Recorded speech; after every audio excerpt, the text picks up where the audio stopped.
Welcome to these meetings of Dundee City Council's committees, which are being held remotely in terms of Section 43 of the Local Governments in Scotland Act 2003. All members in attendance are able to fully participate in the meeting, which is being recorded. Should any member need to leave the meeting for any reason, can they please use the meeting chat to advise of this? If a member loses their connection, they should make every effort to rejoin the meeting, but if this is not possible, the Committee Services Officer will note their absence for the remainder of the meeting. If you have to leave the meeting due to a declaration of interest, you must remain out of the meeting until invited back in. Would all members please mute their microphones when not speaking to avoid background noise and turn off any smart speakers. Please start the meeting with your camera on. Your face will then appear on the screen when you are speaking. If your connection is poor, you may wish to turn off your camera and see if this improves it. If this doesn't help, you may wish to quickly leave the meeting and rejoin. If you wish to raise a point of order, ask a question, speak on any item or move a motion or amendment, please use the meeting chat when the relevant item is called. The convener will then invite you to speak. Would members of the press and public please not post messages in the meeting chat?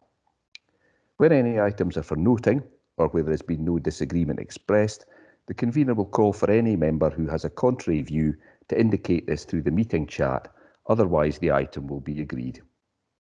Please would members not use the meeting chat for any other purposes, as those joining the meeting by telephone cannot see the chat and therefore will not be able to follow the debate.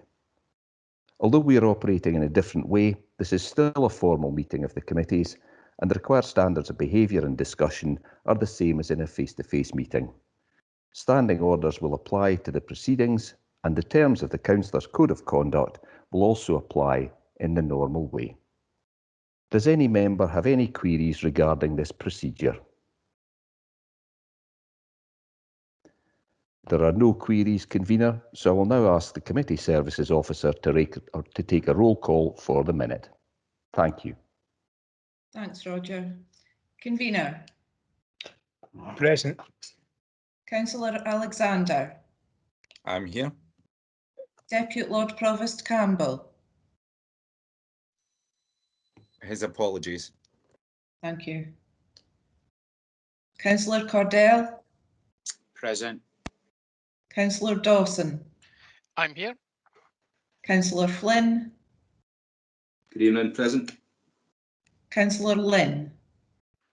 I'm here. Councillor Rendell. I'm here. Bailey Roberts. I'm here. Councillor Rome. I'm here. Councillor Ross. I'm here. Bailey Sawyers. I'm here. Councillor Short. Here. Councillor Smith. I'm here. Bailey Keenan. Present. Councillor Cruikshank. Present. Councillor Macready. Present. Councillor McIrvin. Present. Councillor Malone. I'm here. Councillor Mara. Apologies. Thank you. Councillor Richardson. Here. Bailey Wright. Present. Bailey Scott. Here. Councillor Hay. Present. Councillor Scott. I'm here. Bailey McPherson. Good evening, present. Councillor Duncan. Here. Lord Provost Borthwick. Present. Councillor Murray. Councillor Murray. Miss Manns. Present. Mrs. Leck. Mrs. Leck. No. Mr. Chohan. Mr. Baxter. Evening. Ms. Barclay. I'm here. Ms. Radke. Here. I've had apologies from Mr. Anderson McGuinness. And sorry, the pupil representative.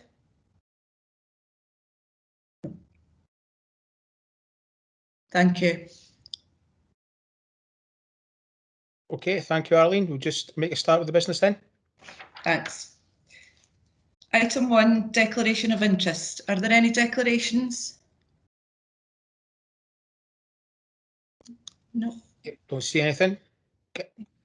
Item 2 is Scottish Attainment Challenge Progress Report from Education Scotland. Okay, so this is the report from Education Scotland. Before I bring in elected members, I think Mrs. May, do you wish to introduce this report? Thank you, convener.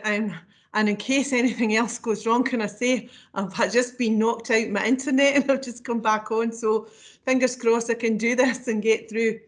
Okay, thank you very much, convener, for the opportunity to introduce this report. As I'm sure committee would acknowledge, we normally at this point around this time of year provide you with an annual report, an update on our attainment challenge work in Dundee. But as the timing this year coincided with the national 5-year impact report on the attainment challenge, and it was just published, we thought it would be really helpful to see this, for you to see this as an independent report from an independent scrutiny body, our scrutiny body for education in Scotland. So Education Scotland, HMI and attainment advisors have pulled together that report. So we thought it would be good to show you that and to see it in that neutral context, if you like. So I think it's important also to say up front that we're on a journey here in terms of improving outcomes for all learners in Dundee. We're on a journey to raise attainment, improve attainment, and close the many equity gaps that exist across our schools and establishments.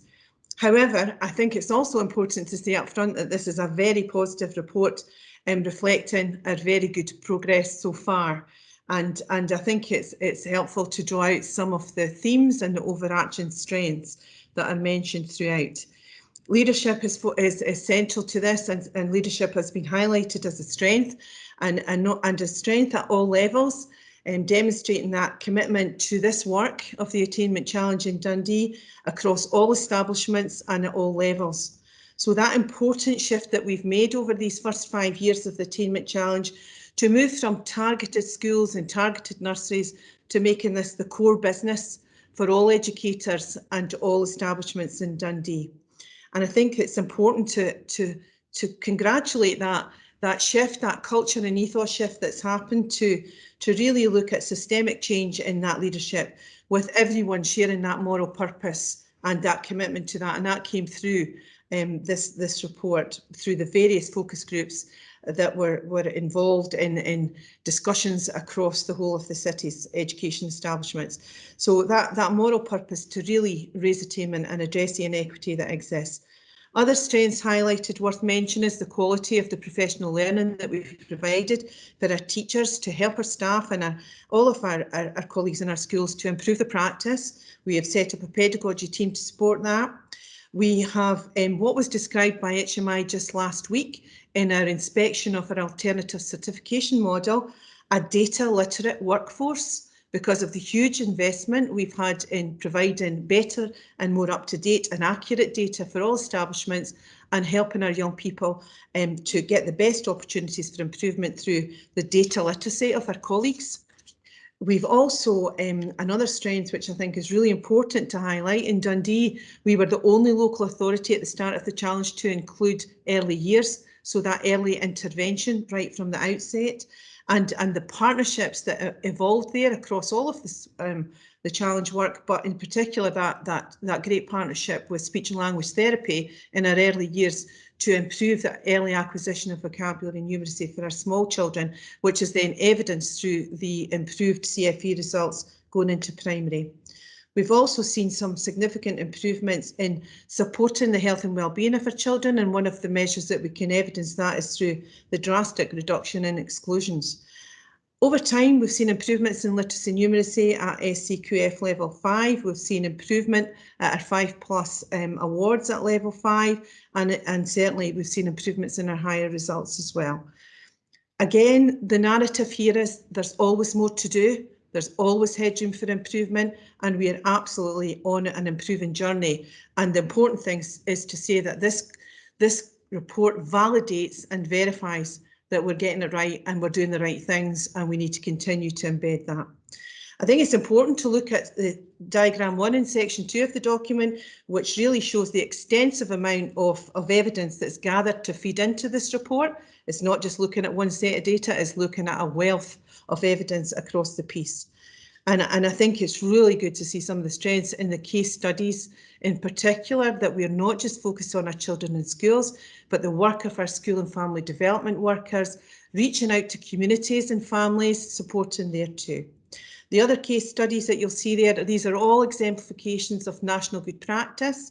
And so we've got our secondary literacy programme, we've got our AIM programme, which I think is absolutely fundamental to address the mental health of some of our young people, who we will never raise attainment for if we don't address their mental health and wellbeing first. So really great to see that as a strength in a case study. And of course, the good examples throughout for our use of PEF, and reference to the additional support that our care experienced young people have received. Cost of the school day, absolutely addressing poverty, as well as the work across the Regional Improvement Collaborative. And the final case study there, which is also highlighted, that we're looking beyond school. So the partnership with Dundee and Angus College through the Future Skills College is addressing that DYW agenda, giving every learner a pathway through the senior phase and on to an improved destination, improving life chances beyond their school years. So really important to share that, I think, and celebrate the good work that's gone on, with no complacency that we still have to improve, absolutely, and there's still measures that we would want to look at improving. So our next steps are very clear. Next month we will bring another committee report to you that will bring you our updated strategy, that will talk about how we're embedding the best practice that we've already got, and how we're moving the knowledge around the system to address the inconsistencies that still exist. And these inconsistencies exist within schools and across our schools and establishments. But it will show you that we have a clear understanding of what we need to do to address the further and continuous improvement that we hope to achieve for all learners in Dundee. So thank you, Convener. I'll stop there in case there's questions. No, thank you, Mrs. May. I think it's really good to have that context behind the report as well. Bailey McPherson, I think you were the first person to indicate you had a question. Okay, thanks very much, Convener. My question's really around the mainstreaming of this, or the possibility of mainstreaming of this. Clearly, if I recall correctly, there's actually nothing in tonight's report to indicate the number of primaries and nurseries involved. If I recall correctly from the original report 5 years ago, I think it was 11 primaries and 5 nursery schools, and I assume that's still the case. And given that we've over 30 primaries across the city, I suppose my question really is, will the report that you alluded to, Audrey, that's coming forward next month, give any indication as to how the best practice from what is a positive, you know, I think the words positive progress are entirely correct in relation to the Education Scotland outcomes that we see before us tonight. But I suppose my question really is about, is there any indication on the part of the Scottish Government about mainstreaming this? Because although there were very good reasons for choosing the particular schools that are currently involved, that is not to say there are not pupils with attainment challenges in schools that are not involved. And you know what we don't want is a situation where the advantages that the Scottish Attainment Challenge has brought the pupils in these schools aren't missed out by pupils in schools that aren't currently amongst the 16 that are actually involved. So I was really wondering if your report next month will sort of touch on what's the likelihood of mainstreaming, and also how the good practice that has been achieved at these 16 schools will be effectively rolled out amongst our other primary and nursery schools. Okay, Audrey, do you want to come back on that? Yeah, sure. Thank you, and thank you, Bailey McPherson. Apologies if I didn't make that a strong enough point, I suppose. But what I was trying to say is we've already started on that journey in terms of in the first couple of years of the Attainment Challenge. You're absolutely correct. It was just 11 primary schools and 5 standalone nurseries. But the learning from the work in those establishments and the resources we brought to bear have actually gone across all of our schools now. But as I said, there are still inconsistencies in the outcomes. So we really need to take what's the best practice and move that around the system and absolutely share it. And hopefully when you see our launch of our strategy, which we're calling Every Dundee Learner Matters, I hope that will meet with your approval. Absolutely, that's what it's about. It's about saying, look, we're doing really well for some of Dundee's learners. But let's be honest, there are some who are still left behind and some who are left out. So we're at the point now, 5 years down the line of this challenge, to just shift that strategy so it's absolutely capturing all of these children who are harder to reach in terms of their progress. So hopefully when you see that strategy coming forward, you'll realise that's exactly what we're trying to do. Okay, that's very reassuring. I look forward to seeing that report in due course. Thank you. Okay, thank you, Billy McPherson. Councillor Cruikshank, you are next. Thanks, convener, and thank you, Audrey, Mrs. May, for bringing for introducing the report. I have a couple of questions. My first one is, whilst I welcome the many positive aspects of this report, one of the key recommendations from Education Scotland is to ensure that young people affected by poverty achieve a greater breadth of skills and qualifications.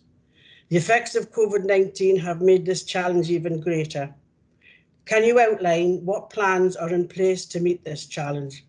My second question, although the case studies are very helpful in exemplifying some of the successful activities in schools, in the past, the service has been able to provide committee members with more examples from a greater range of schools. Would it be possible for a briefing to be arranged for members of the committee to hear directly from head teachers on the progress being made in closing the attainment gap? This would allow the committee to see clearer evidence of the effects of PEF funding in schools, which is not covered in any detail in the report from Education Scotland. Thank you. I'll see whether that's Mr. Clancy or Mrs. May. I think Mrs. May will come in a second. Just to say on your second point, I've got no issue with having a briefing, but perhaps it makes sense to have it around about the time where we're due to bring the report back to committee in the next committee cycle. So certainly happy to organise that for kind of about that time. But Mrs. May, if you want to answer the other point. Yes, thank you, and absolutely support opportunity for a briefing to bring more detail and more flesh on the bones that will help people to see more of what's going on in the city. In terms of, you're absolutely right, Councillor Cruikshank, you know that our schools are very, very aware that where some of our children and our young people were already perhaps in a disadvantaged situation, that COVID has only added to that.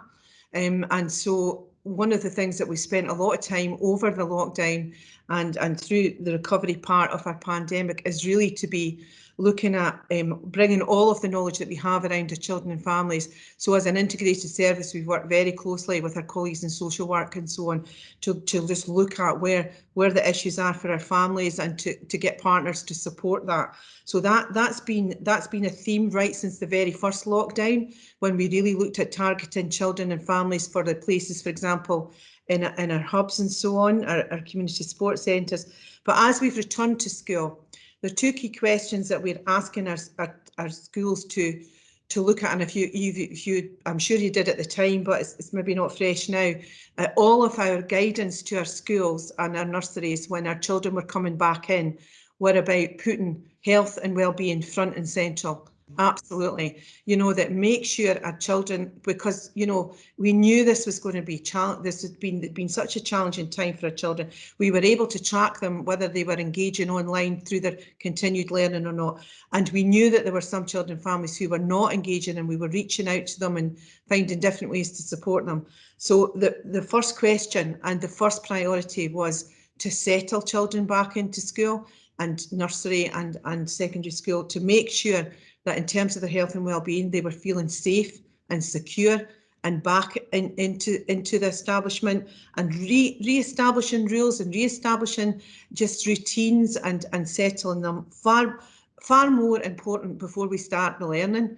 But the two key questions that we keep asking, you know, our schools to ask themselves is, whatever they're doing, is it helping the health and well-being, and is it improving the health and well-being of our children and young people? And if it's not, don't do it, stop doing it.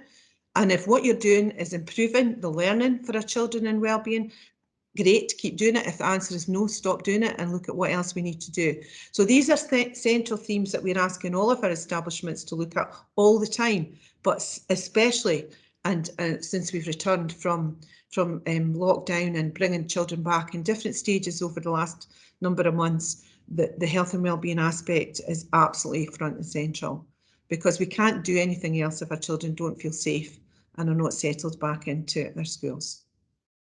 Thanks very much for that, Audrey, and thank you, Stuart, for agreeing to a briefing. I very much look forward to that. Thank you. No, happy to do that. Billy Keenan, you're next. Thank you. I'm pleased, Mrs. May, that you mentioned the mental health and well-being of our children, and how vitally important it is that if their mental health needs to be right, or they're not going to learn. And, you know, I suppose it's questions that I've asked in relation to other reports about this very issue that gives me some concern that the pandemic has only made things worse for many of our children. And I'm pleased that that is a focus on settling children back into school and young people back into school. But given the report, well, it's positive, only makes reference to, I think, about 20 people being engaged in a programme, you know, what do we think the need is within the city in addressing some of the mental health issues? And, you know, having talked to, you know, people from health and social care, they're suggesting that some children are presenting with tics because, you know, the pandemic has taken its toll on their mental health. And I know that, you know, my own grandchild coming up for 12 starting to get worried about COVID and its implications for him considered to be an adult, you know, a day after his 11th birthday, his 12th birthday, or the day of his 12th birthday. So, you know, there is an effect on children that there is an increased worry for them, anxieties around, you know, issues that we've had going on for the last year. And you know, I consider that we had, you know, potentially mental health issues, CAMS issues that we needed to address anyway. So what sort of understanding and size of the problem do we think we've got that we need to address, and how we're going about doing that? Okay, thank you, Billy Keenan. Do you want me to start this answer? Sorry, I Yes, just jumped please. in there. Sorry, you've done before I got a chance to get this off mute, but you can start, and I think Mr. Clancy must come in after you. Yeah, I'm sure he will, and I don't know if Jennifer King is on the call, but Jennifer would be able to give us some detail around some of the strategy that's been developed across the Regional Improvement Collaborative, as well as a priority for the work that we do in partnership with our colleagues across this RIC. But certainly, you're right, Billy Keenan, to point out that the AIM project that was highlighted as good practice is very targeted at children or young people, really, because it's usually targeted for young people at the early stages of secondary school, where there's real risk that they're becoming disengaged, and they might then end up, you know, removing themselves from their formal education. So we have a very targeted approach for that, because it's around children's anxiety and their mental health. So that's the targeted, and that's a moving group of young people who move through that system, though, but it is very highly targeted. For the more general approaches, because you're right, there are more and more children presenting with anxiety and issues around mental health, and so there's a number of strategies out there. But we have developed a strategy recently in parallel, actually, with NHS Tayside response to the Strang report, so that we're working with our colleagues in NHS Tayside to make sure that we're developing a strategy for mental health that's not just that's addressing the whole of Tayside in the issues that were raised by Strang, but also specifically for children and young people, So we've got a lot of good advice and support from our NHS colleagues on that strategy, which will be launched really soon. We also have had additional funding to bring counsellors into our schools. So we've got other adults in the building who are also available to support our young people who are not teachers, but sometimes will, young people will respond better if they can go to a neutral adult, if you like. So we've developed the use of counselling in schools. That was targeted through early attainment challenge work, and that's grown so that we can have that offer across all of the secondary schools and into for upper primary for some schools too. So there's lots of awareness of this. Our education psychology service are also doing a lot of specific work to target transition this year, because we know again that many children who have that heightened anxiety will probably have the heightened anxiety about transitioning from primary into secondary, and we've not forgotten nursery into P1 either. So we've got some work led by our educational psychologists to support our schools to identify early the young people that we're really worried about and provide even more enhanced transition for them. So that's just a flavour of some of the things that we're doing, but you're absolutely right to raise it as, a significant issue for us across the country, but in Dundee, real concern for some groups of our children and our families. I don't know if that's enough. Paul might want to add more to that. Okay, Mr. Clancy, is there anything you want to add? You're on mute, Paul. I don't think I'm going to add much more, but I know that Bailey Keenan has a particular interest in this, and it's been raised several times. And I think we would be happy to bring a report to children and families that sets out in a bit more detail what we're actually doing in supporting that health and wellbeing aspect, because I think it will be of interest to members. But as well as the work we're doing across the region, the work we're doing as a follow-up to Strang with the whole of the Dundee partnership, because there's strong elements of work in there for the children families are supporting. Audrey's mentioned significant investment. It's the highest levels of investment I've seen in my time, with a full counselling service across our secondary schools, and we're using a Place to Be, which is an organisation that provides a similar kind of counselling service that's available to primaries. I would say, though, one of the most significant aspects of what we've done, apart from that new investment, is the work of a fantastic team of educational psychologists that are actually working directly with our school staff and empowering every staff member to be aware of the needs of young people in this area. And that's really the best place to do this, is right at ground level. So our teachers are being upskilled to be aware that the kind of things they would want to say, the approaches they would actually take, so that we actually do it from the ground level all the way up. But I think it would be an interesting report, and as I say, be delighted to be able to bring something that would exemplify that full range of work that's going on to support this really important area, convener, if it was of interest and use to the committee. I think someone would be happy to see come to committee, but Bailey Keenan, I'll let you back in. Just to say, convener, I think I would really appreciate that if that could be pulled together. I think we as a council need a greater understanding of the problems that are facing, so that we know that it's adequately resourced and staffed, and we're hearing that there is a lot of work going on, but just to really understand the problem. I think that in talking for the professional that works in that area and how they support teachers, I think we need to look at how we support parents as well, because through the pandemic I've known of children coming across issues within children, whether that being a very young child that in lockdown felt they were being punished and started wetting the bed, and that was an issue for parents to deal with, so much so that they decided that the kid was allowed to go out and play with people in the street, because they just couldn't afford to put their child through that. So I think that whilst we've done potentially a level of damage to children in a lockdown, then we need to look to how best we support every individual that needs to support these children out of that. So, I would welcome a report, because I would like a better understanding of what's facing our staff and what we'd be preventing our children learning better.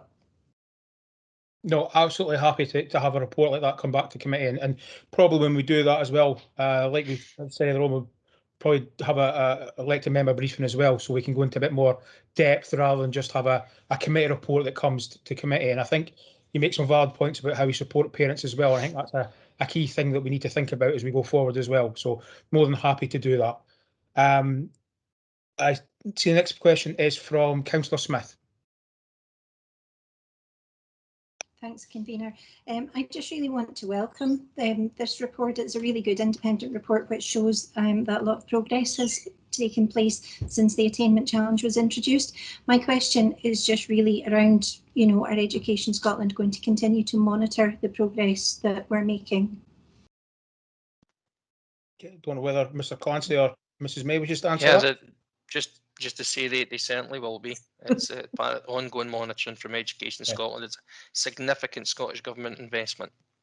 And I think the important thing with that as well is that really helps us, as Mrs. May said right at the start, to make sure that actually what we're doing is working and validates the work that we've done. So, yeah, I think that's really important. Education Scotland continue to do that. I see no other indications that anybody wishes to come in. So, I think just before I ask if this report is agreed, I think it's important when we reflect on this report that we should, as a committee, also thank all our staff, both in the the council management team, but also specifically in our schools, all our staff who've done a lot of hard work to ensure that this progress has been made. You know, we couldn't do it without our staff. So I think it's absolutely important that we recognise that before we just agree to this report. But with that, can this report be agreed?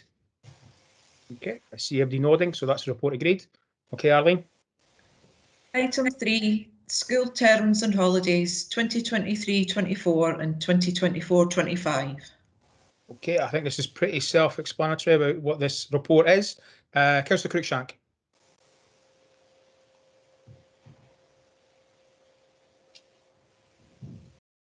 Thanks, Convener. It's just a simple question in terms of we have many families in the city who work in Angus, Perth and Fife, and where the holidays are not aligned, this causes significant issues for childcare arrangements. With this in mind, can you provide any assurances to what extent these holiday dates have been aligned with our neighbouring councils? Thank you. Okay, I'll bring Mr. Clancy in, but I think it's something we do try and do and work with our local neighbouring local authorities. But Mr. Clancy. Yeah, thanks for the question, Councillor Cruikshank, and it's an important question, and we have really tried to get the alignment the best that we possibly can, because as you say, you've got families that work in Angus, live in Dundee, they may have children at different schools from where they live, and I think we have achieved the best alignment I think that we can have. Dundee traditionally has a slightly different spring holiday. We retain the first 2 weeks in April, whereas in some other councils it moves to follow more closely Easter.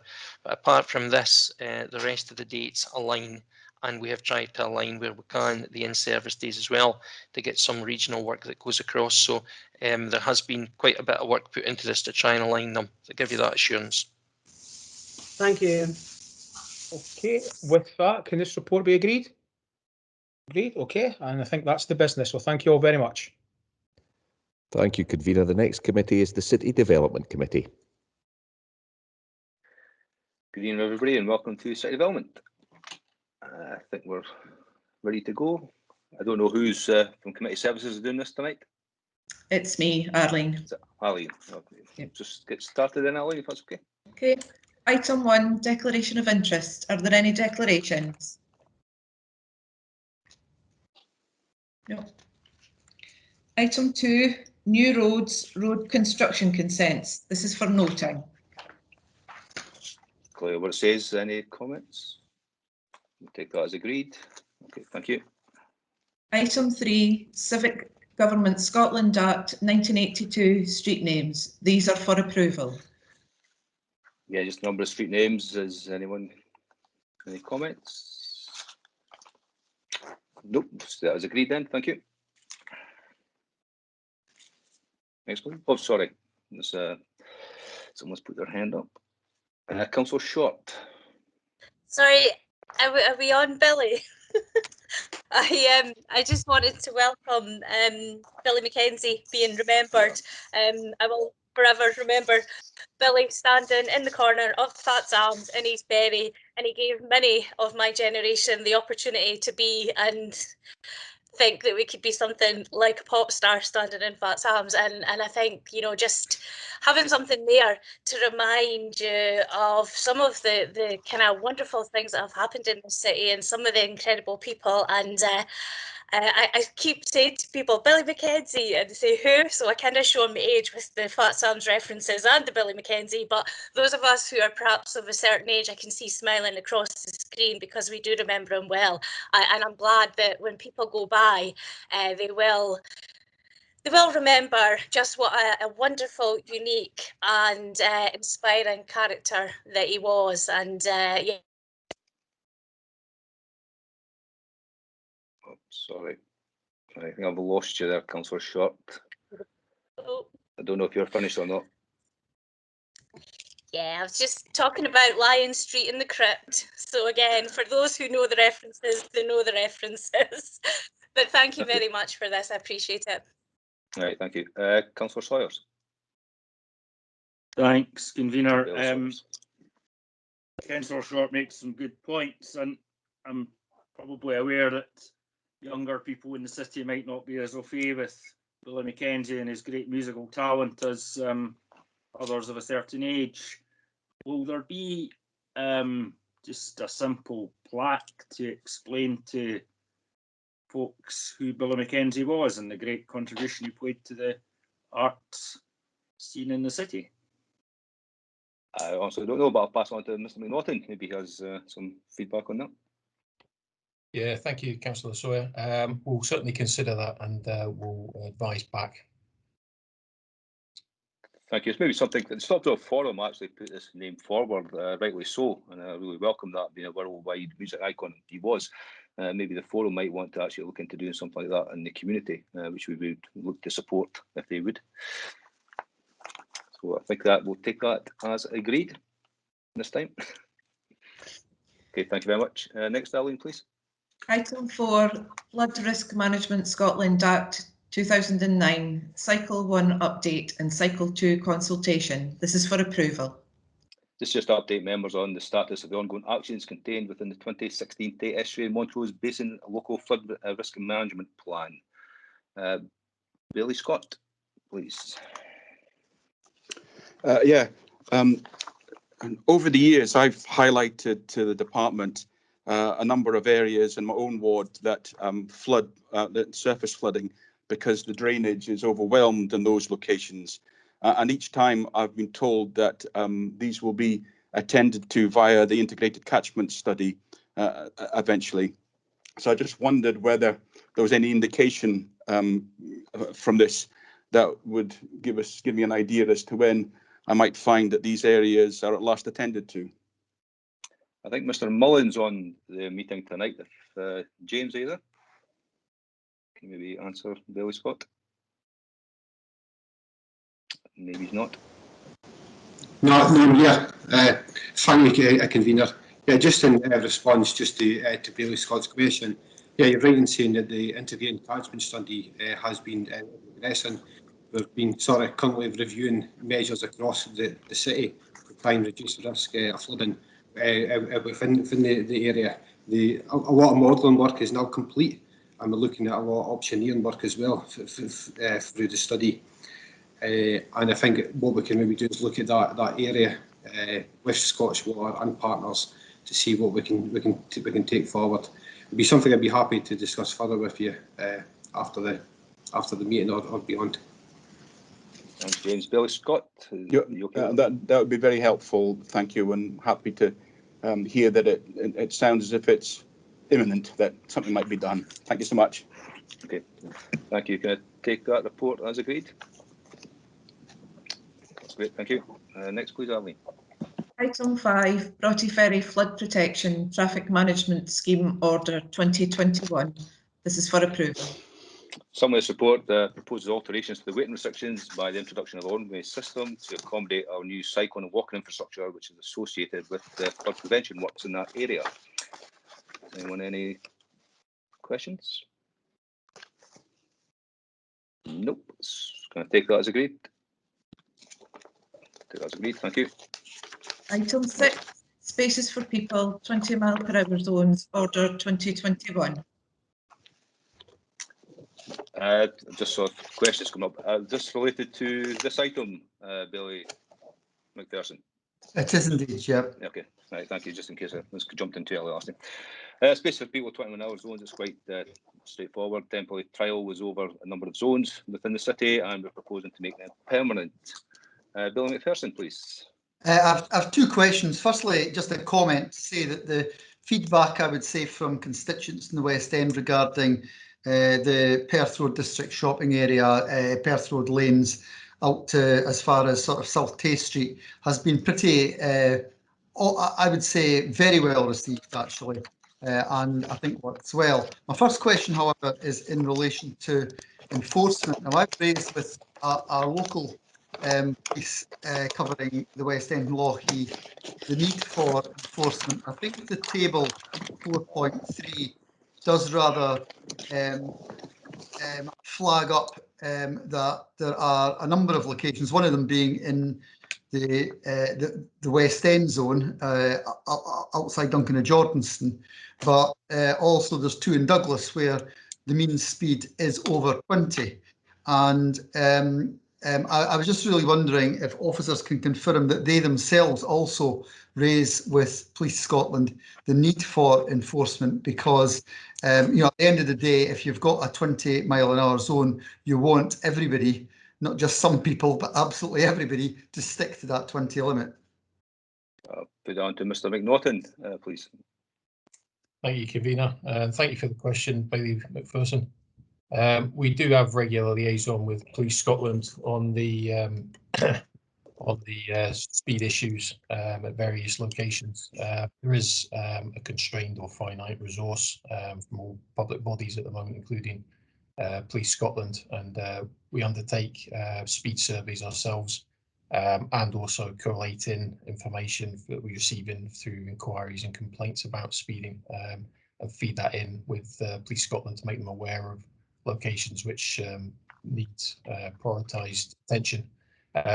There are certain streets within these zones which are included to allow a holistic coverage of an area, but where the nature of the roads, they may experience higher than 20-mile-an-hour average speed limits. Coupled with this as well, though, there are changes coming in. The speeds recorded during the survey were during a period with decreased traffic volumes during the pandemic. There's also the footway parking bill, which is due to come in next year, which will narrow roads through more increased parking off footpaths, which will again have an effect on slowing down traffic as well. But in answer to your question, we do liaise and consult with Police Scotland on problem locations, make them aware of it, and also share information. That's very helpful, Mr. McNaughton. Thanks very much for that. My second question is really about the time frame for the traffic regulation order. I presume after, assuming committee approves this tonight, the order will be raised.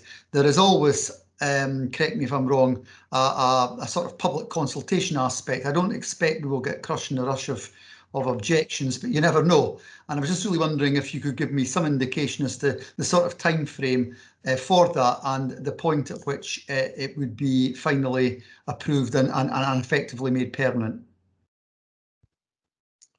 Thank you, Bailey McPherson.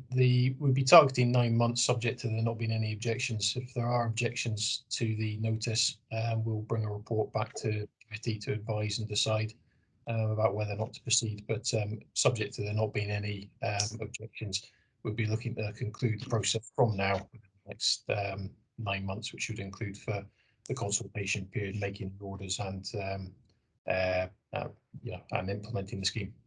That's very helpful. Thank you. Thanks for that, Ewan. Bailey Sawyers. Thanks, convener. I'm very supportive of these initiatives and think they're very sensible, especially in, well, they're all really mainly in residential areas or fairly narrow streets. However, unfortunately, in Findowry Street recently, there was an incident where a child was knocked down. I wonder if Mr. McNaughton and his colleagues can, I'm not expecting an answer tonight, but can go away and look and see if there's any further sort of safety enhancements that are needed in that area. Mr. McNaughton, please. Thank you very much, and thank you, Bailey. So I'm aware of the incident. I don't know the specifics of it. We are still investigating that, and part of that we will be consulting with Police Scotland to find out further details on the causation and reasons for it. As I say, I can happily to report back to you once we find out more about that and what measures we may be able to put in place. That'd be helpful, convener. Thank you very much. Okay, thank you, Bill. Councillor McCready, please. Thanks very much, convener. I think I welcome this report. I think it's obviously very important that we agree to this, and I mean I want to follow up from what Bailey McPherson said about enforcement, and I heard the answer that was given. I mean, and I absolutely accept that Police Scotland have got finite resources and that they have many other calls on those resources. But I think it is important that we somehow manage to get the message across that these 20-mile-an-hour zones will be enforced on. And I just wonder if maybe offline, convener, but you know, if there's scope for committee or for office or for individual councillors cross party to write to Police Scotland asking them to look at how they can help with the enforcement of these, because you know, if people don't expect that they will be enforced, I think that will lead to people ignoring them. So I think it's important that we take the 20-mile-an-hour zones seriously. And my other question is just my other point is a question to officer, just a confirmation that I think I'm right in saying that the council is on the lookout for other areas where they can bring in 20-mile-an-hour zones, and that they will be open to listening to representations from local elected representatives and from the community that might bring similar schemes in other parts of the town.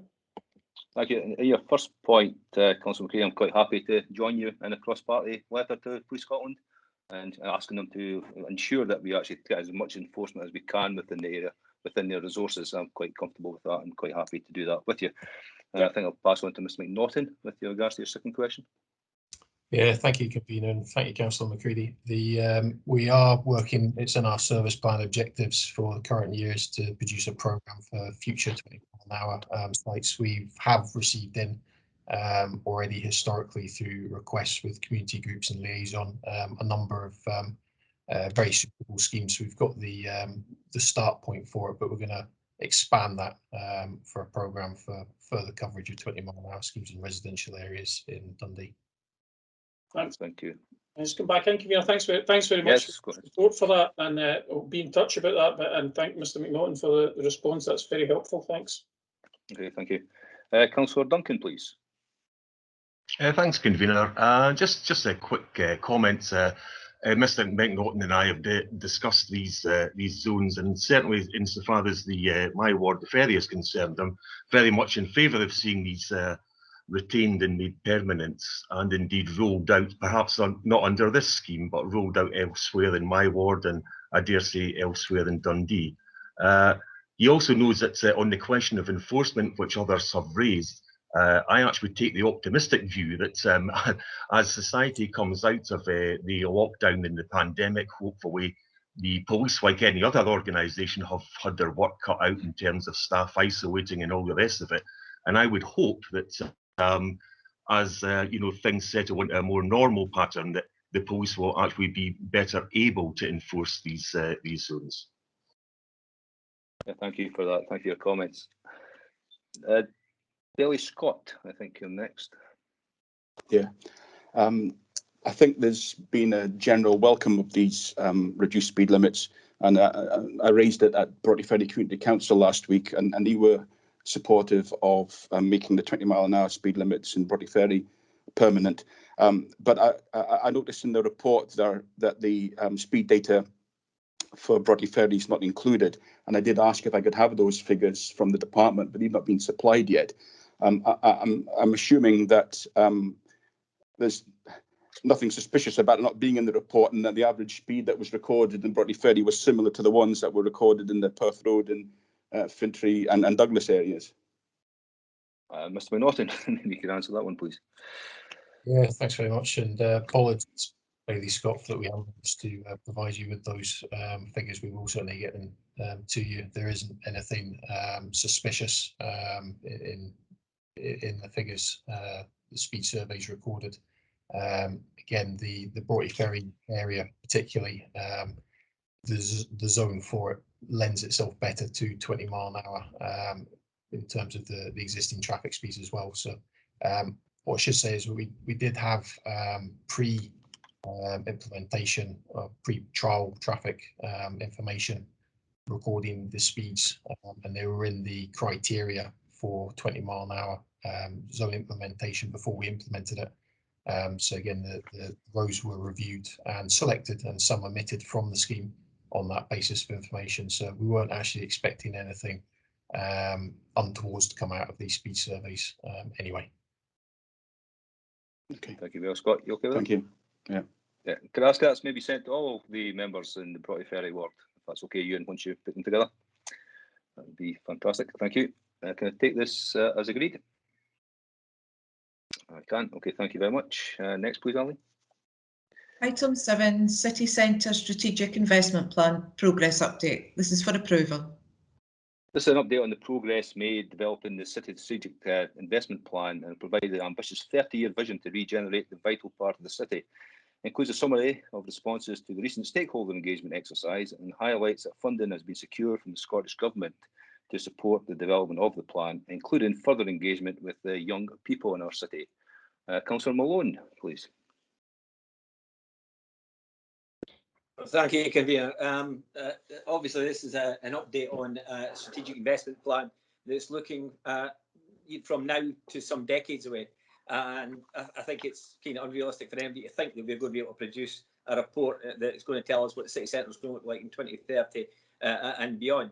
One of the things that I wondered about the report, and obviously I wasn't part of the consultation with the stakeholders, is to what extent we've been looking at the post-COVID future of work. What the data and what the research is telling us, that fewer than 40% of workers now want to work from home. Want to work from a physical workplace. And we've already seen the impact on retail in the city with Debenhams and other retail outlets now falling by the wayside largely because of digital retail. And I'm just wondering to what extent the authors of the report have future-proofed this or plan to, as part of their update, look at the future of work as we move forward, because it's not just retail in the city centre that exists. We've got offices. I was speaking to a financial services advisor from a company here in Dundee. I won't mention their name, but they're already questioning why they need to have a physical place in the city centre. Now that their experience of COVID has shown them that the cost savings that they can gain through digitised workforces. So I just wonder if there's that was part of the consultation, and if not, whether it might be worthwhile having a look at that, the potential impact of the future of work on the city centre through the digital transformation that's taking place. Yeah, I think the COVID impact and the digital change will be a major questions going forward. Mr. Presswood, would you like to comment on this? Yeah, thanks very much, Convener. We have conducted a number of detailed interviews with major office employers, and I think the points that Councillor Malone are well made in terms of trying to understand those trends. One of the bits of feedback we've had is that most employers anticipate that circa 20% of staff time will be spent out with the office, and it's the hybrid model that we're all talking about. I think most employers anticipate that having a core office remains an essential part of that for team building, for training, for creative thinking, the kind of things which are difficult to do remotely. So certainly we still anticipate growth in the office market. We think Dundee is underinvested in terms of modern office accommodation. We believe there will be an overall increase in the number of offices in the city centre, but perhaps slightly smaller footprint. And in terms of the major investors that we're speaking to, as they explore offices, they're looking at slightly smaller offices, but still with the same enthusiasm for Dundee as a location.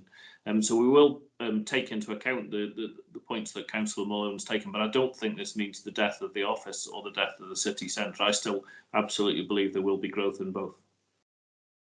Thank you. Councillor Malone, would you like to come back? No, thank you for that.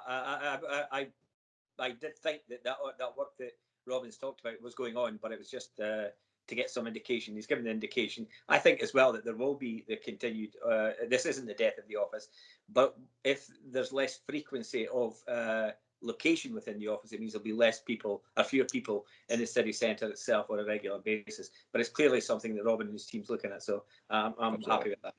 Okay, thank you very much. And there's also going to be a transition. It's going to be a very quick transition with the COVID situation. Councillor Alexander.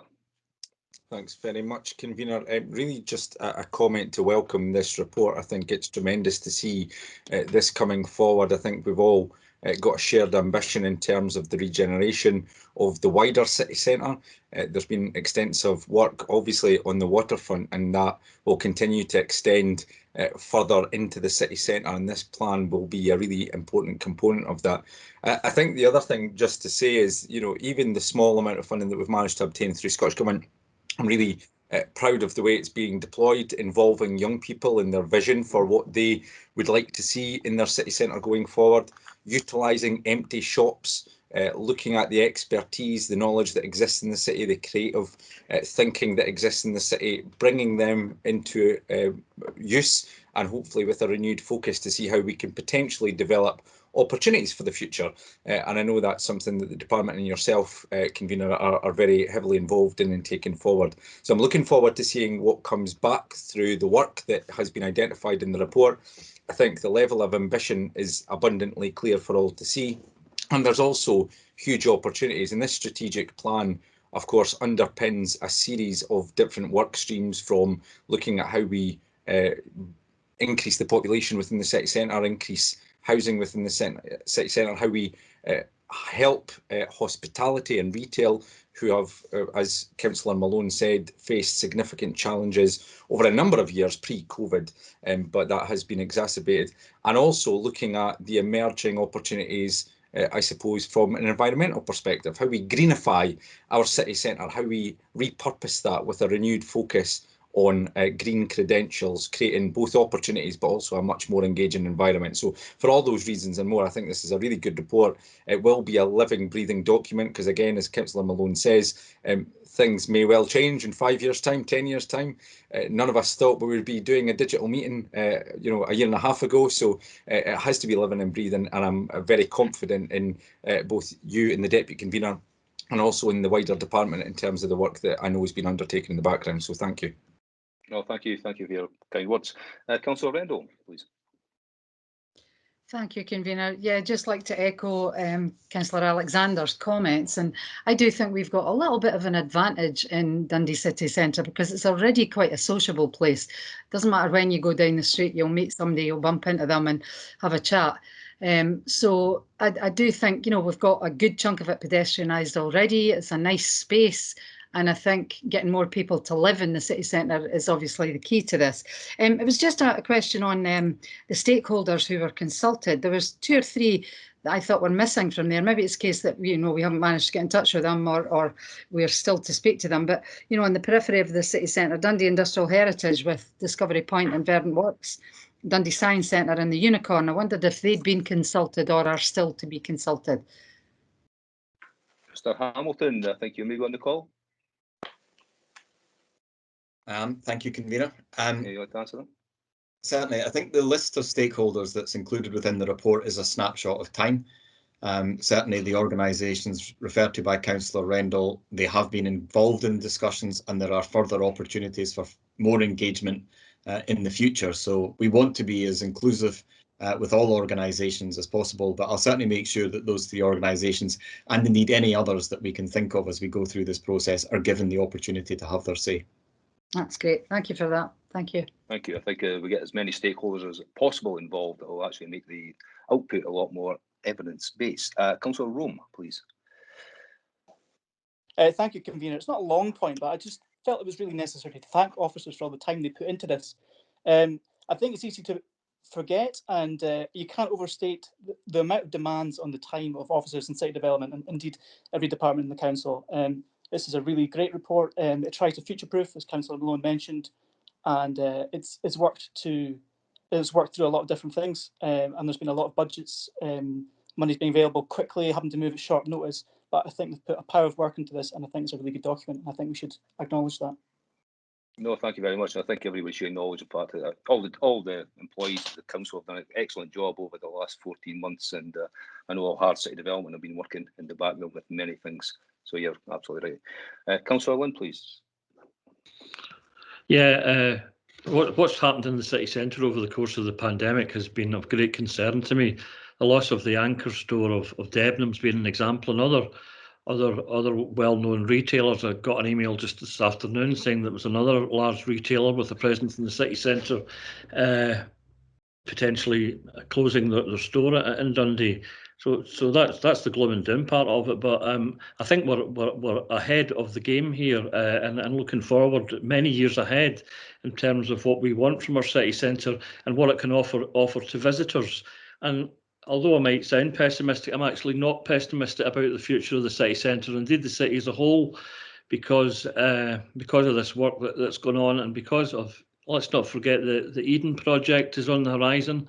I think the V&A was already a tremendous asset in terms of bringing people to the city. I think the Eden project will probably be 5 times the visitor numbers of the V&A. So I think there's a lot to look forward to for the city centre, and it's, as others have said, it's important that we have more housing there, the office space that we require, and maybe more innovative businesses will open up. But yeah, I think we need to look on the bright side. Thank you. Oh, absolutely, Councillor Lynn. I think we're all got to look at the bright side and look to the future. I think we've got to always talk the city up and make sure we actually look for support to the city and encourage businesses to come to Dundee in particular. I think one thing that should be noted within the report that was prior to the election that the Scottish Government had set up a City Centre Recovery Task Force, which worked along with the Scottish Cities Alliance, and our own leader is actually the chair of that. So I think we're actually on the way that should be restarting this week, I would imagine, or next week once the places have been put into place, and I think we should be looking to get as much support as we can to make sure we get this transformation to the city centre rocking and rolling. Okay, thank you. We'll take that as agreed, please. Thank you. Next, Arlene. Item 8, Union Street Prohibition of Driving, Order 2021. This is for approval. Well, I think we all see how well Union Street's been taken, not by the businesses, but also the residents and the citizens, and we're looking to ensure that this continues, and to promote safety in the area of High, we're looking to make this a temporary order, a full permanent order, and going forward. Councillor Short.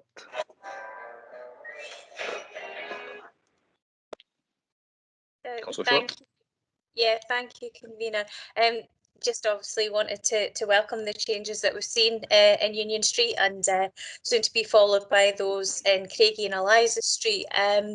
Spaces for people have allowed us to be ambitious and take a wee chance, and I think Union Street has really proven the national exposure that it got, just how, if we work closely with the businesses and the residents and the community councils, just how well we can do, and really look forward to seeing more and more of our city centres becoming areas where we can perhaps promenade and enjoy and still make them available for people of all abilities effectively, so that everybody who can and wants to come into the city centres, then they can do so and enjoy it and take their time and spend their money, which obviously relates to the one previously as well. There's some services you can buy online, but there's other things you can't do, and I'm sure we would all I hastened to Union Street to buy my father's birthday present, because there's some great independent shops down there. It wasn't a Rolex, unfortunately. It was a set from Quirky Coo, but maybe one day we'll see what happens. But yeah, thank you for this. I look forward to seeing more and more exciting changes in the city centre ward. Thank you for that, and I think it's important we see this as a Spaces for People project, as well as you said, Eliza Street and Craigie Street working with city development, so it's actually progressing really well. Can I take this agreed? It is, thank you. Next, please, Alvin. Item 9, Murrayfield Drive, stopping up of roads, footpaths and footways order 2021. This is for approval. Straightforward stopping up order to allow for a housing redevelopment in the area. I'll take this as agreed. Thank you very much. Next, please. Item 10, supported bus services tenders received. This is for approval. This report details the outcome of a local supported bus procurement exercise and seeks approval to award 6 local bus service contracts. The report seeks to delegate authority to the Head of Sustainable Transport and Roads to negotiate enhancements and amendments to the supported bus network within the available budget. This will allow for the route adjustments to be made to complement changes which have been made to the commercial bus network post-tender and to implement adjustments to adapt to changing demands and opportunities associated with decreased traffic volumes, allowing for more improved journey time reliability. The contracts are proposed for an initial 2-year period with an option to extend to a maximum of 5 years. The contract term will allow officers to assess an ongoing process and impact of post-COVID-19 recovery of bus services and consult with elected members where necessary and community groups on route requirements to ensure available funding continues to target the areas of greatest need. And there's a number of areas which I've already spoken to the head of the department with, which we hope to see these amendments being made. Let's bear with me a second. Billy McPherson, please. Yeah, first of all, I've got a question. I've also got an amendment which the officers are aware of because I obviously ran it past them. It's really, my question is really in relation to 5.5 and the actual process. I understand that assuming we approve this tonight, I hope that we do. I think the officers have done extremely well in this in terms of bang for your buck, if you like, in terms of the number of supported bus services for the funding available. But my question is really about the process, given that the amendment I'll come to in a moment seeks to specifically ask and to delegate to the Head of Sustainable Roads and Sustainable Transport and Roads to look at 2 specific issues that I and separately Councillor Duncan have raised in relation to the buses that run through our, assuming we approve this tonight, will run through our respective wards. My question is really about the registration documents. I presume the registration documents are not then submitted to the Office of the Traffic Commissioner, as alluded to in 5.5, until any possible amendments that may be flagged up by elected members have been tested to see if they're viable or not. Firstly, can I ask that the amendments put out to everyone so they can get time to read it, if that's okay, and I'll pass you on to Mr. McNaughton to answer your question. Yeah, thank you, convener, and thank you, Bailey McPherson. You're right, we would wait until we've concluded the route adjustments before putting in the registration to the Traffic Commissioner. We do have option to put in further amendments to the Traffic Commissioner, so it's not a once process. It's a live process that we can use for adjustment. That's reassuring, Mr. McNaughton. I'm grateful for that. I don't know if the amendment has actually been put on the screen yet. It doesn't appear to have been. I'll just very briefly, I'm glad to say it's probably the most non-controversial amendment of all time.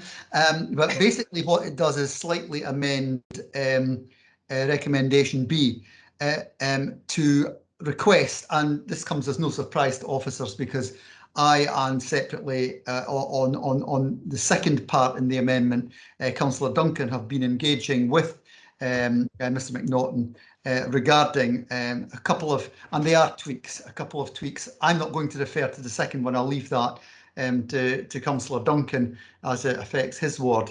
In relation to the tweak that I'm asking officers to look at the viability of, that is a minor tweak in relation to the tender that covers the area from Dryborough into the city centre, going through Lochee and the West End. As things currently stand, it would go right down City Road, actually replicating the 17 commercial route on its new new route since Explore Dundee changed the routes fairly recently. Now, the problem I've got with that is not only does it duplicate a commercial route at that point, but crucially, the big drawback of what Explore has done in relation to that area is it took the 17 off of Pilladef Road and Ancram Road and left the people there without a bus service.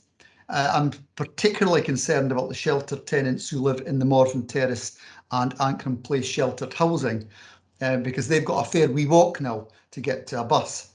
What I'm looking for and I've discussed this with Mr McNaughton, is a fairly minor tweak to the route, which would essentially see the bus going as it goes along City Road. It would go left into Tulladeath Road, then right into a little bit of Ancram Road, and then it would rejoin at Logie Street, the route as originally planned. There is a technical reason why I'm only asking about the viability, and that's to do with the camber at the bottom of Logie Street, the bottom of Ancram Road where it reaches Logie Street. And we all know that if we've ever driven across it, it was improved last year, and I have to say the way the bus will go, which is down and left, is probably far less of a problem than if it was going down and right. And I think I have no technical knowledge, but I suspect it's going to be okay.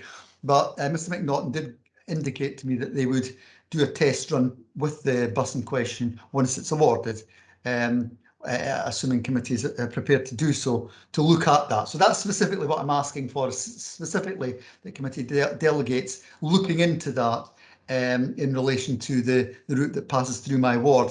I'll leave Councillor Duncan to explain what he would wish to do in relation to the Broughty Ferry circular route. Yeah, before I make any comment, yeah, I'll put on Councillor Duncan if you'd like to make some comments, or second, Billy McPherson. Thanks, convener. I mean, yes, certainly more than happy to second Bailey McPherson.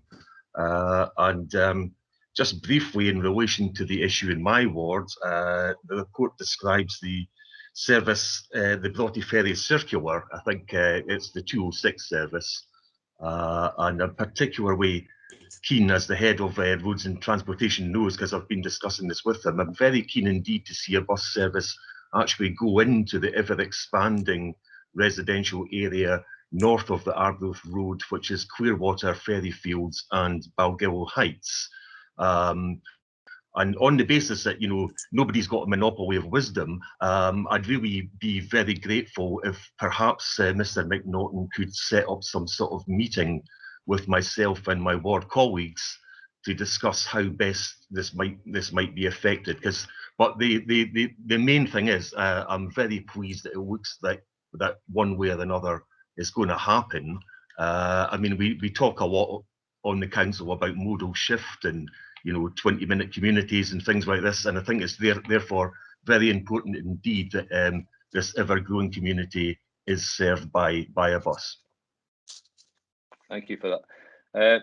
Personally, I don't have any issues with this. In fact, Billy McPherson's comments with regards to Tulladelph, I've actually had comments made to myself from residents in that area and from the sheltered housing who have actually said exactly what you've said, Billy McPherson, and I've actually already spoken to John Berry and Mr McNaughton about this, so I'm quite comfortable with that. And secondly, with regards to Councillor Duncan's comments, I think it's important that the four members maybe best to discuss this with Mr McNaughton as an option going forward to see, firstly, if it's viable and what any impacts it might have on the proposed services actually there. So generally, I'm quite comfortable with this, and I'm quite willing to take on that amendment if that's agreed by committee. I think that generally is. Yes, I'll take that as agreed then. Thank you very much. Next, please, Ali. Item 11, tenders received by Head of Design and Property. This is for approval. Thank you. A number of tenders here, as you'll see.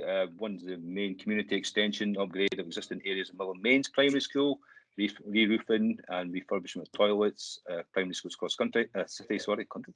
A further phase of consultant studies, proposal installation of energy conservation measures, and issues down at Riverside Drive, which had to be addressed. Councillor Rome, I think you'll go first, I think. Thanks, Convener. It's not a long point. Just to say, I'm very pleased to see these works coming forward tonight. The extension of the Mill and Mains primarily provide a modern, accessible space for community use.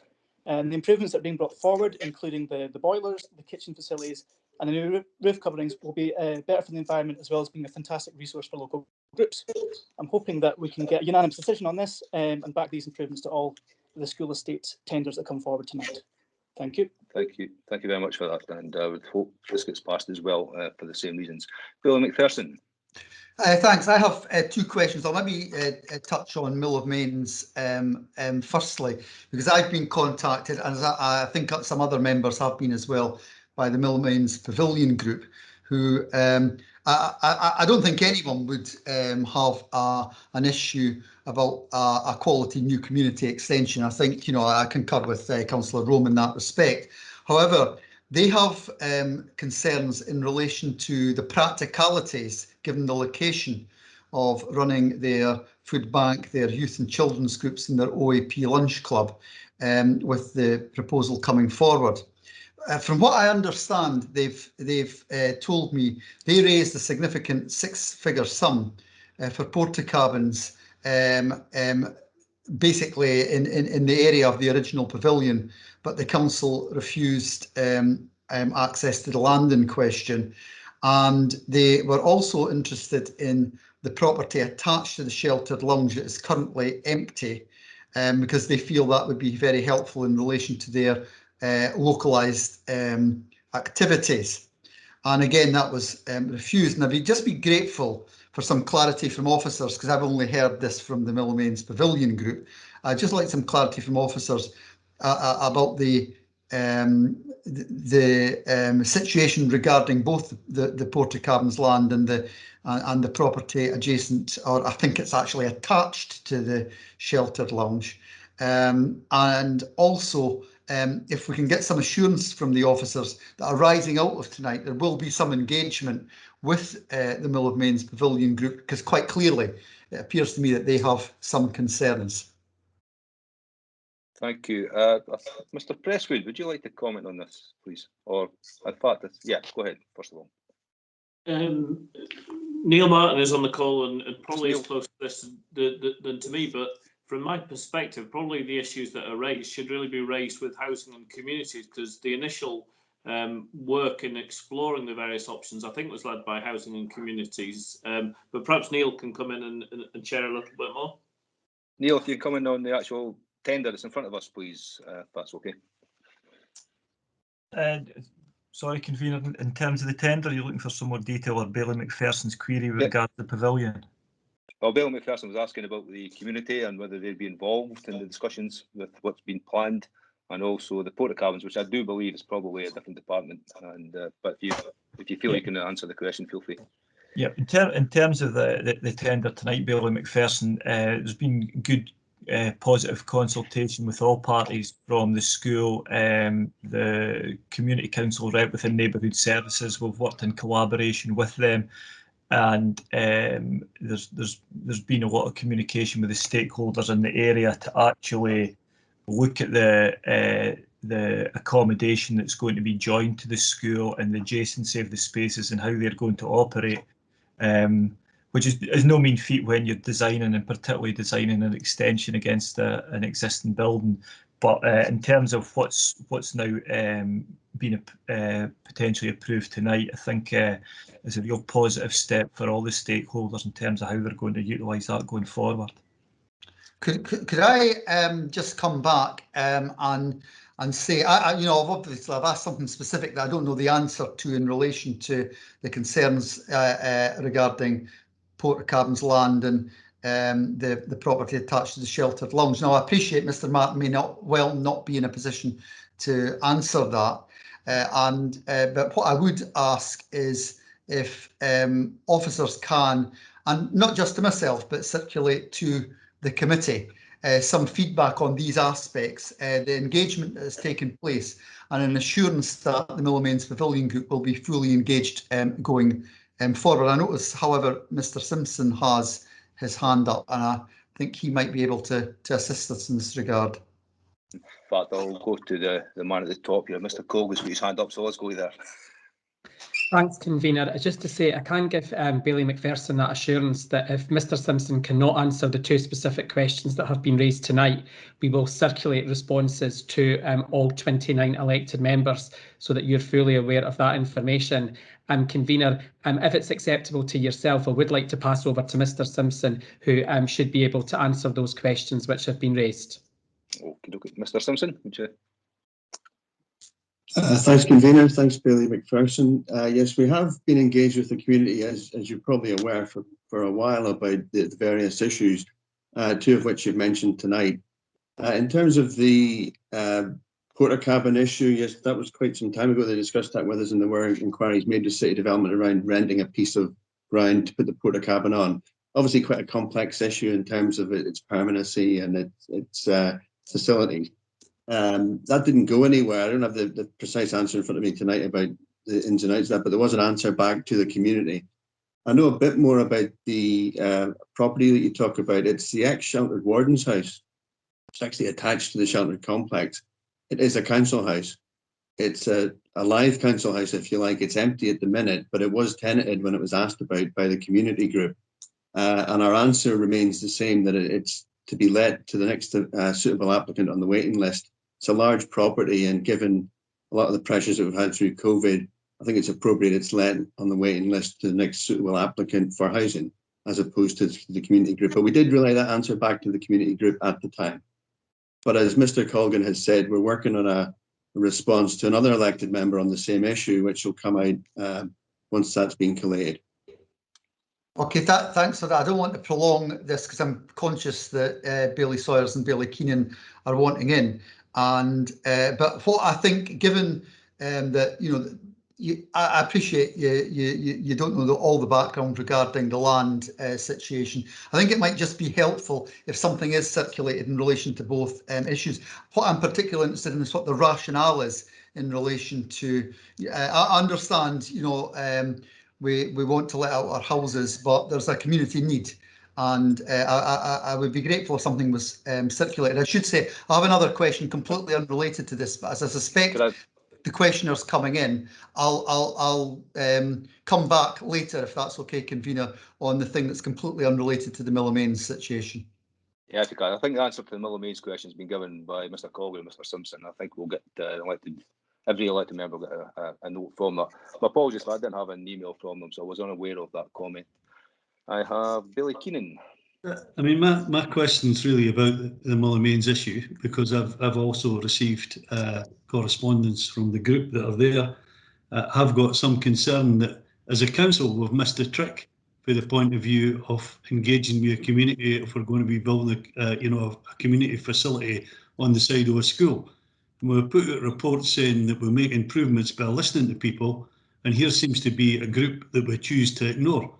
And I really call that into question because that's the content email. I have raised the email with the chief executive, and I expect an answer in due course, and I will get an answer in due course because he doesn't ignore things.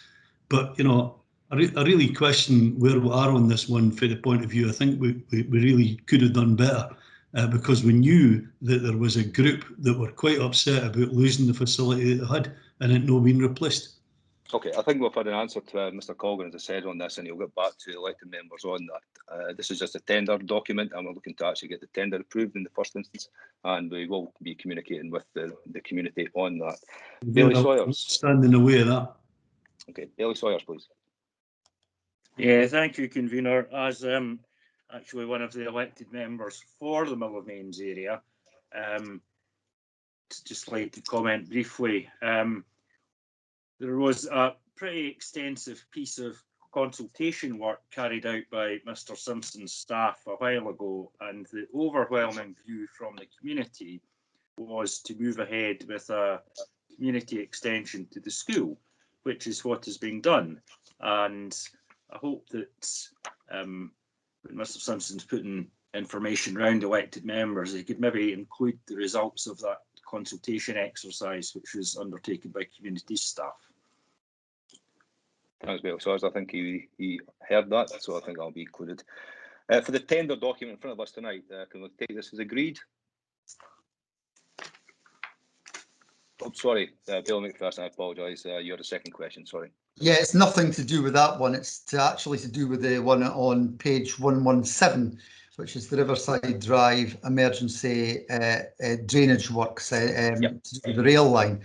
I just want some clarity because I couldn't really work out from this. I assume, and I'm sure officers will be able to confirm, I assume this is the work that is to the immediate south of Newhall Gardens. And assuming so, because I've had some engagement with officers regarding the necessity for replacement tree or shrubs in relation to that. So assuming it is there any sort of time frame in relation to when new planting is likely to be undertaken? Because quite a number of the residents in Newhall Gardens have raised that with me. Mr. Martin? Yeah, thanks, convener. Thanks, Billy McPherson. Yes, you're quite right. That is the work that is in relation to that. In terms of the tree planting, we don't have exact dates for that because the remainder of Network Rail require to do their work over the next couple of weekends, and then the council will implement and start the process for the work that they need to do on site. What I'll do is I'll ensure that the officers involved put an update round to yourself so you can keep your constituents involved once we'll have some more accurate dates for the replanting of trees. That's very helpful indeed. Grateful to Mr. Martin for that. Okay, thank you. Again, Neil, can you maybe put out to all the ward councillors just so they're all aware of the situation? That'd be great. Happy to do that, yeah. Thanks. I'll take that as agreed. Yep, thank you. Next, Arlene, please. The next item is item 11A, which is a further tender received by Head of Design and Property, and this is also for approval. Yeah, it's quite explanatory. Going to take this as agreed? Agreed. Okay, thank you. That takes us to the confidential part of the agenda. Do you wish to deal with this in the usual way? I'll just give a few seconds, see if anybody has any comments. No comments, so we'll just take them as agreed, yes. Okay, thank you. That's the business for city development this evening. Thank you very much. Thank you, convener. The final committee is the Policy and Resources Committee. Thanks very much, Roger. Good evening, everyone. We'll just get straight on with the business. Tracy? The first item on the agenda is declaration of interest. Do any members have a declaration? I see nobody rushing to the keyboard, so no, thank you.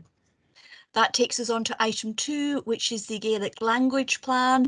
You are asked to note the changes and agree the revised plan. Gaelic plan is before you, fairly self-explanatory, so I'll just invite any comments or questions on this. Councillor Cardell. Thank you, Chair. Just a quick question. We had 7, I think it was, new streets in the city development agendas tonight, and I wonder if any serious consideration was given to making any of the signage available to those bilingual when they're purchased. And I also wondered how many new or replacement signs we might actually procure in a year, and how closely we do look at our Gaelic language plan commitments when we are procuring those, and whether consideration has been given or will be closely given to new signage for new streets and replacement signs. Thank you. Thank you very much for the question. I'm looking at officers to see who wants to dive in and respond to that. I'm happy to answer that question. Thank you very much, Ewan. Yep, Councillor Cordell, the answer is we haven't put any bilingual signs in Dundee to date. The signs do generally tend to be larger to accommodate the extra signage, and again that's got implications on the size of the post foundations and can increase costs quite considerably. In terms of the budget, we've got £30,000 per annum on doing replacements or renewal of signs. We've got roughly about 15,000 signs in the city, and we've got a bit of a backlog from a value for money perspective. Using the resources to make smaller signs is a preferred way of doing it. However, if we were to look at it, then possibly looking at some form of an area strategy, possibly with some external funding, may be the appropriate means to do so. Thanks, Ewan. I'll just invite Andrea Calder, Head of Chief Executives, in as well. Andrea? So it's just to say that obviously for street signs, we haven't made that commitment before just because of the size of them, as Ewan said, but we have committed to new premises and sort of larger signs and sort of main access signs as they're replaced. So we have been having regular conversations with City Development on that. So new schools and things like that. So we do try and make sure they're included as we go forward, and we'll keep doing that with city development colleagues. Okay, thank you very much for that. Councillor Short. Thank you. Obviously keen to support this. It's a long time coming. I think I saw a programme recently and it was Michael Forsyth that started this, and then it was the Labour Party that brought it in through the Scottish Parliament, and obviously we're running with it.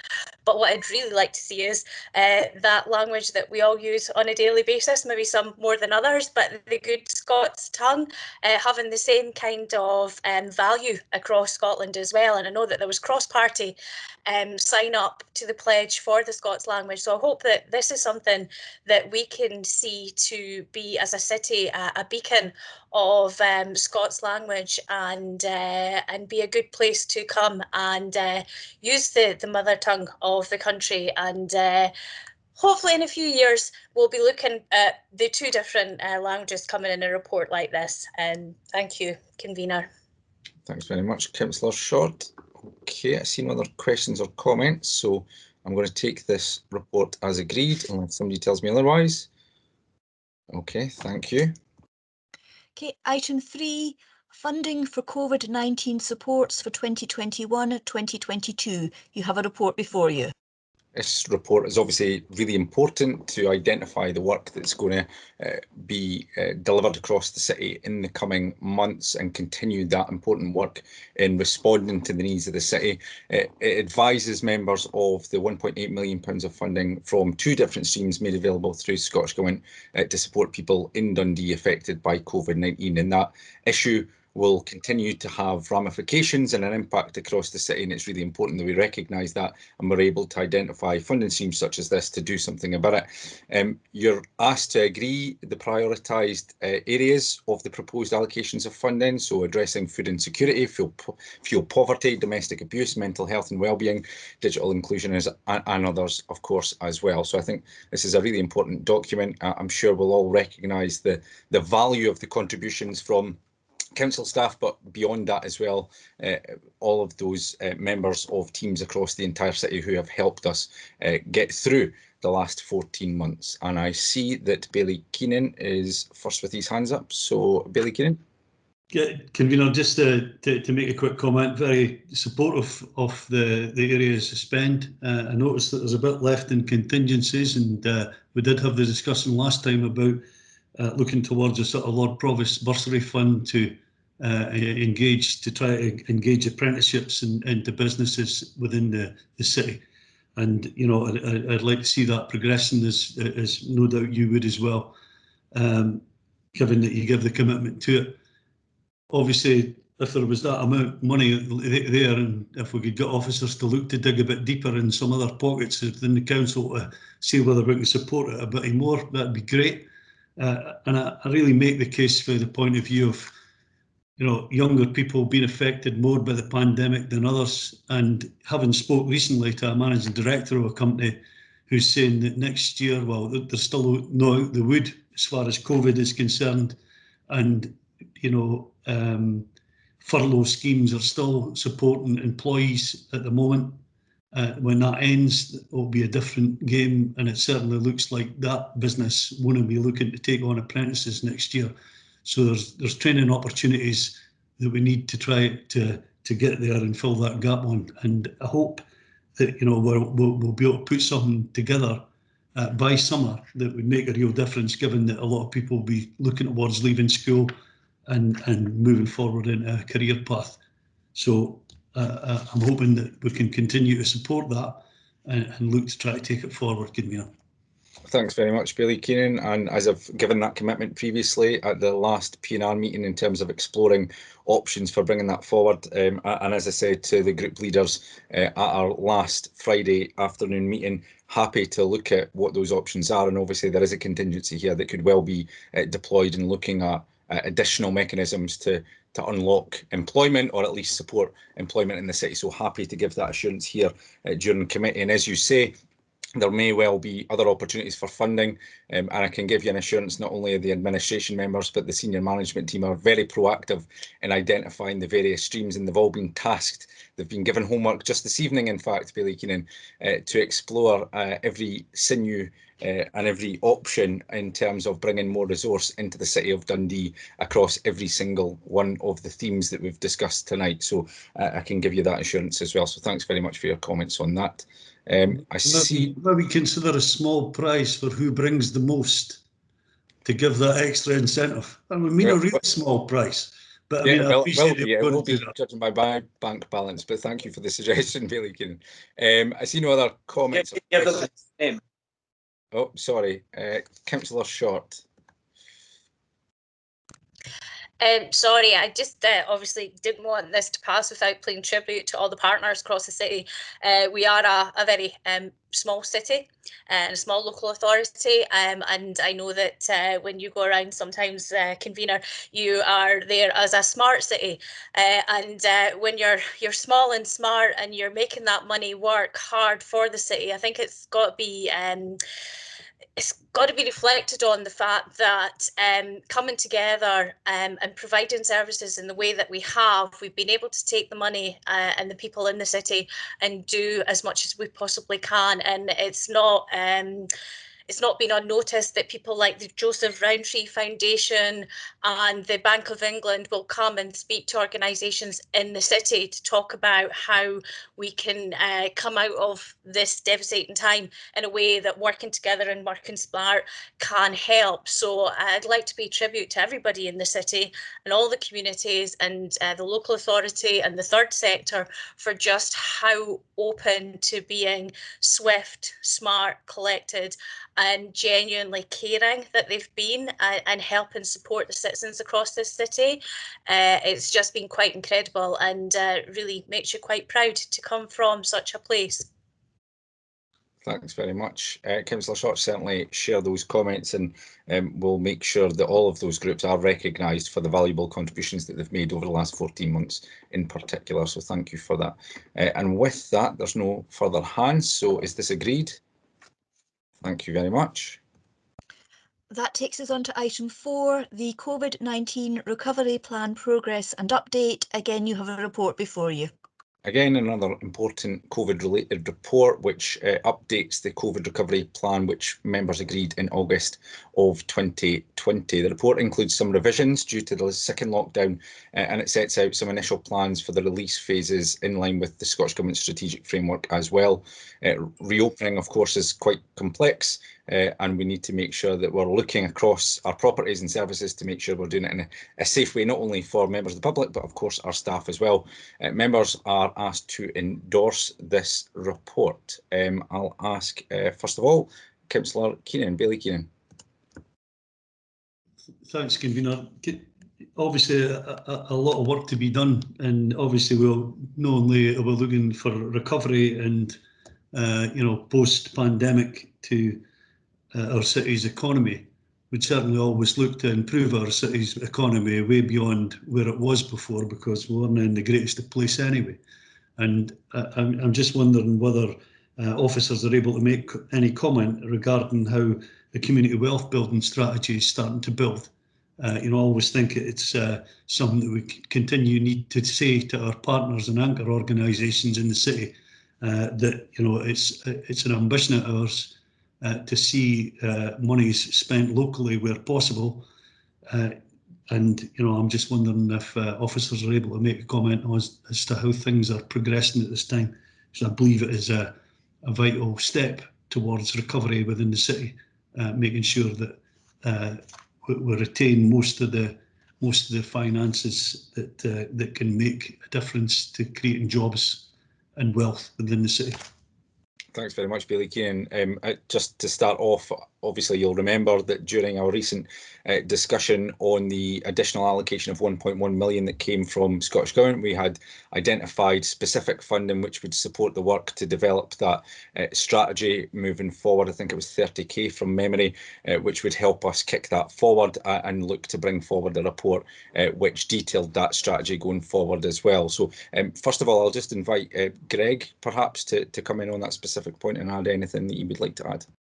Yeah, thanks, Convener, and thanks, Bailey Keenan. So we have looked at the key 5 or 6 pillars for community wealth building and scoped out where we think the council and some of the partners are delivering on those work.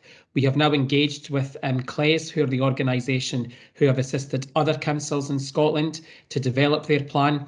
We have had an initial meeting with them following getting approval of the additional funding to support us through those projects, and we kick off the work with CLES and our anchor institutions around the start of June, with my intention to bring a full report back to committee which will outline our action plan and also our community benefit strategy. So hopefully around the August-September time that work will be completed and it will be reported back to a committee, and we are now engaging with the anchor institutions so that they are part of that almost scoping and are bought into the work that we're looking to do. Thank you. Thank you very much. Councillor Flynn. Just to answer Bailey Keenan's comment with regards to a prize, I don't think we need prizes. We'll just work hard as usual, Convener, and make sure we get the job done.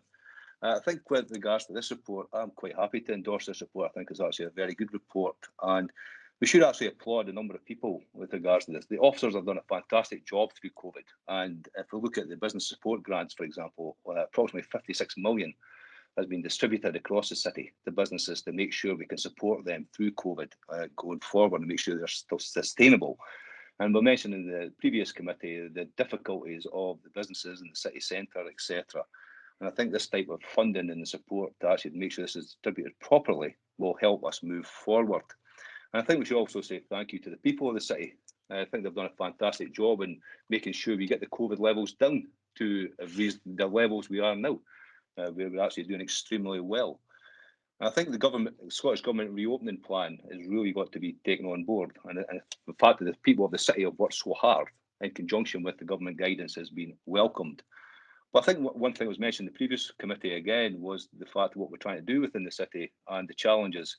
But section 7.18 of the report highlights a number of things which are still ongoing. We've worked through COVID and we've worked extremely hard through COVID as the administration. The Tay Cities deal was signed. We've got work going on at the Port of Dundee. Orbital Marine, the renewable energy. You know, that's a great sector for this city. And the community wealth building, as Bailey Keenan's mentioned, will be welcomed if we can get that going forward. Social security are bringing jobs to the city.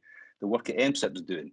BT committing themselves to a property within the city, you know, and this is the job, within the city. So we're saying the positives are here, and we've got to keep talking about the city as a positive, because it is. We've got work to do, lots of hard work to do, but we're here to do that. And I think that should be recognised. Thank you.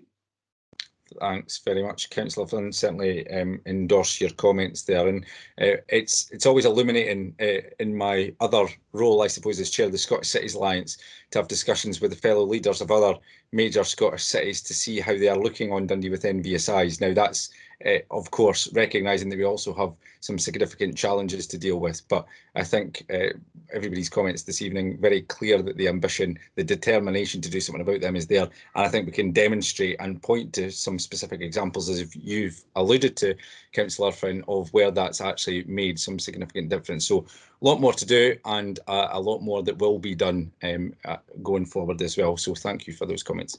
I see no further hands, so I'm going to take that as this report being agreed. Okay, thank you very much. That is the business for committee tonight, so you're getting away at a reasonable time. I shall look forward to seeing you all at Planning Committee. Good night. Cheers.